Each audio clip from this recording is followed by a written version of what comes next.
Hello everyone, मैं हूँ हीना और आप देख रहे हैं लीगल परसेप्शन। आज की वीडियो में हम लीगल हिस्ट्री के एक बेहद इम्पॉर्टेंट टॉपिक को समझने वाले हैं, जो है मेयर्स कोर्ट। तो वीडियो के लास्ट तक बने रहिएगा, लेकिन आगे बढ़ने से पहले आपके लिए एक ज़रूरी इन्फॉर्मेशन। तो अगर आपको लीगल हिस्ट्री के पेड नोट्स चाहिए और हिंदी में चाहिए तो आप इस व्हाट्सअप नंबर पर मैसेज करके ले सकते हो। इसके अलावा जो नोट्स के प्राइस हैं वो आपको डिस्क्रिप्शन में मिल जाएंगे। तो मेयर कोर्ट के जो टॉपिक को समझने से पहले हमें सबसे पहले ये समझना है कि अभी तक हमने बेसिकली क्या समझा है लीगल हिस्ट्री में। तो सबसे पहले अगर मैं बात करूं लीगल हिस्ट्री के बारे में, तो 1600 के चार्टर से हमने स्टार्ट किया था अपना लीगल हिस्ट्री के जो आपका सब्जेक्ट है उसको। तो 1600 के चार्टर में हमने समझा था कि ईस्ट इंडिया कंपनी किस तरीके से उसका फॉर्मेशन हुआ था, कैसे ईस्ट इंडिया कंपनी बनी थी। उसके बाद हमने देखा कि ब्रिटिशर्स का सेटलमेंट कैसे हुआ था सूरत में। सबसे पहले वो लोग कैसे सूरत में आकर बस गए थे, ये ईयर था 1613 का। इसके बाद मद्रास में उनका सेटलमेंट कैसे हुआ 1639 में। इसके बाद बॉम्बे में उनका सेटलमेंट कैसे हुआ 1668 में।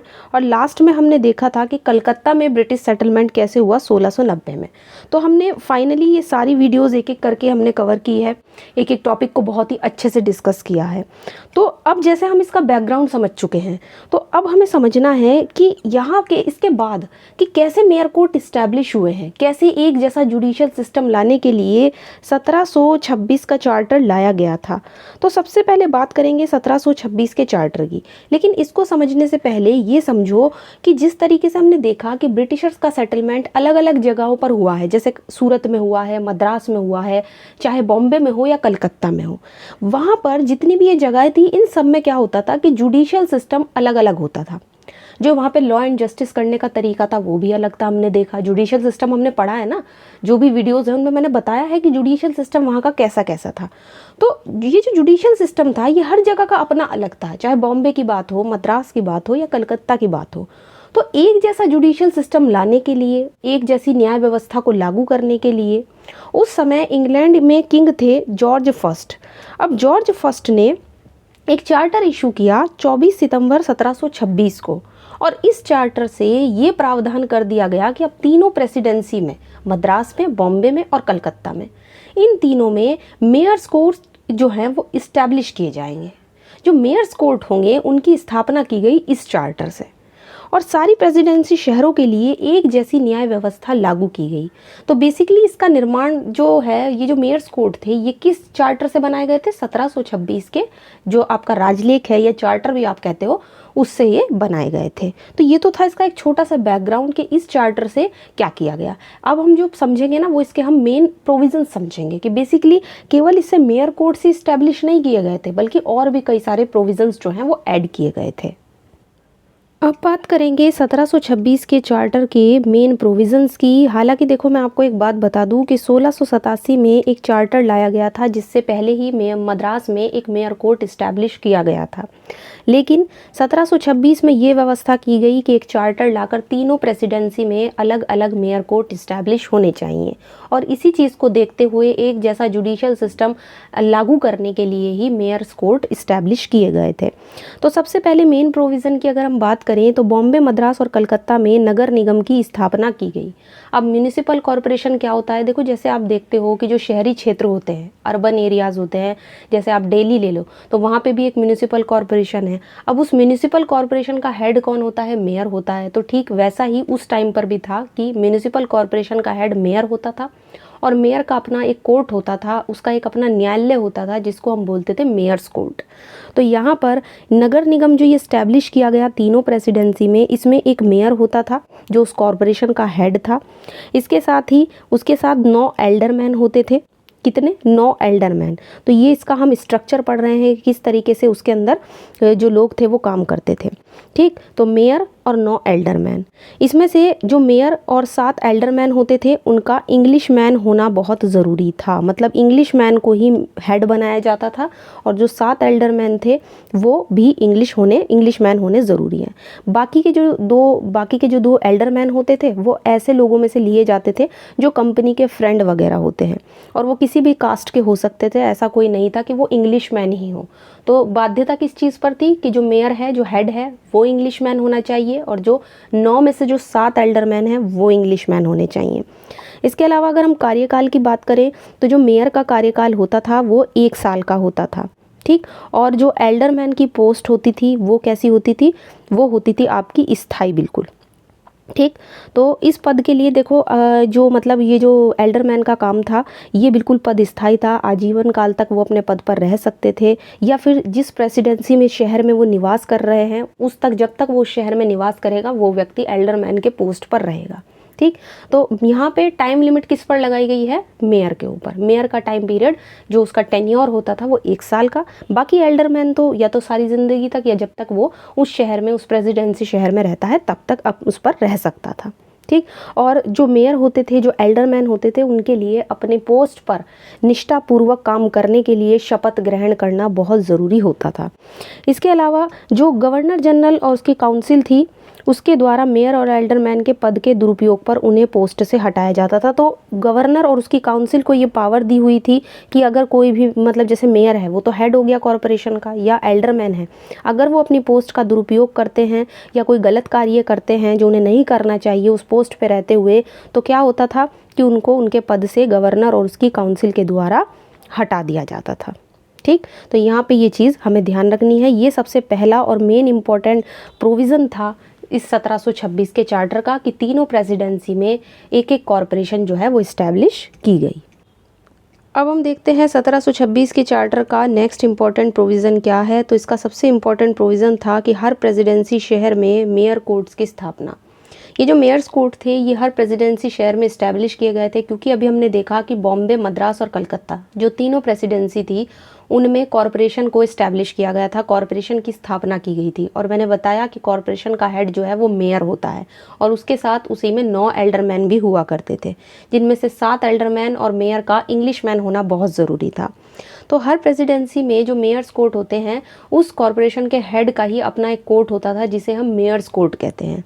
इसका जो कार्य होता था ये हफ्ते में 3 बार कार्य करता था, मतलब जैसे कि आपका वीक है, वीक में 3 दिन ये लगता था। इसके बाद जो कोरम की अगर हम बात करें कि गणपूर्ति कितनी चाहिए थी किसी भी प्रोसीडिंग को शुरू करने के लिए, तो मिनिमम 3 मेंबर्स होने चाहिए।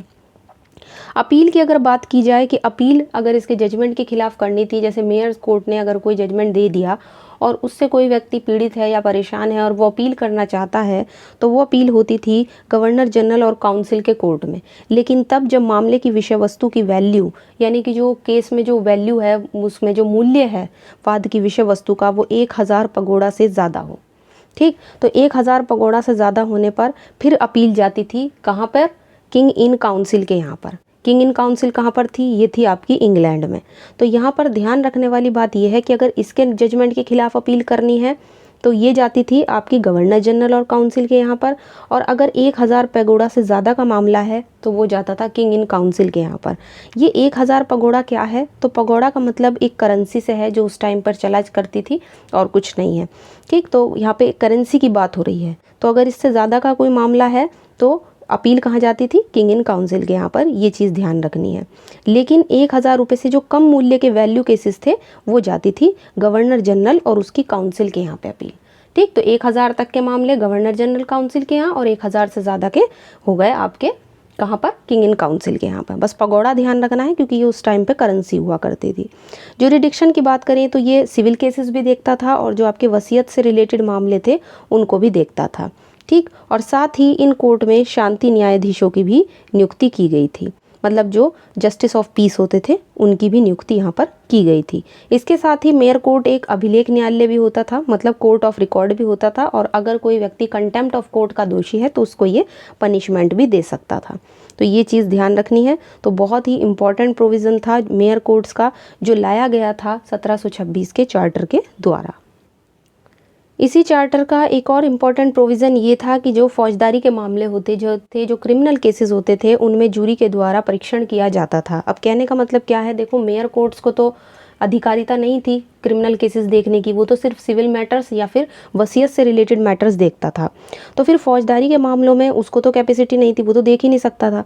तो यहाँ पे इसका जो ट्रायल होता था तो इसका जो भी मतलब जो पूरा का पूरा क्रिमिनल उस टाइम पे क्रिमिनल ज्यूरिडिक्शन था या क्रिमिनल न्याय प्रशासन की अगर हम बात करें तो हर प्रेसिडेंसी का जो गवर्नर होता था या उसकी जो काउंसिल के जो 5 मेंबर होते थे उनको जस्टिस ऑफ पीस नियुक्त किया जाता था, जो छोटे मोटे अपराधों के लिए उस टाइम पे लोगों को दंडित कर सकते थे जो व्यक्ति आपराधिक मामले में शामिल होता था। तो एक तरीके से जैसे कि हमने देखा कि भाई मेयर कोर्ट्स तो दीवानी और वसीयत संबंधी मामले देख रहा है, तो यहाँ पे अगर मान लो ये क्रिमिनल मैटर्स आ जाते हैं तो उसको गवर्नर और उसकी काउंसिल के मेंबर्स देखते थे। इतना तो क्लियर हुआ, आई होप यहाँ तक कोई दिक्कत आपको नहीं हुई होगी। लेकिन ये जो जूरी है कि जूरी के द्वारा प्रशिक्षण करना बहुत ज़रूरी था। तो 1726 के चार्टर में ये कहा गया था कि जूरी भी 2 टाइप की होती है, मतलब जो जूरी थी उसको 2 टाइप से यहाँ पे बनाया गया। एक तो होती थी ग्रैंड जूरी और एक होती थी आपकी सामान्य जूरी, मतलब जो छोटी वाली जूरी होती थी।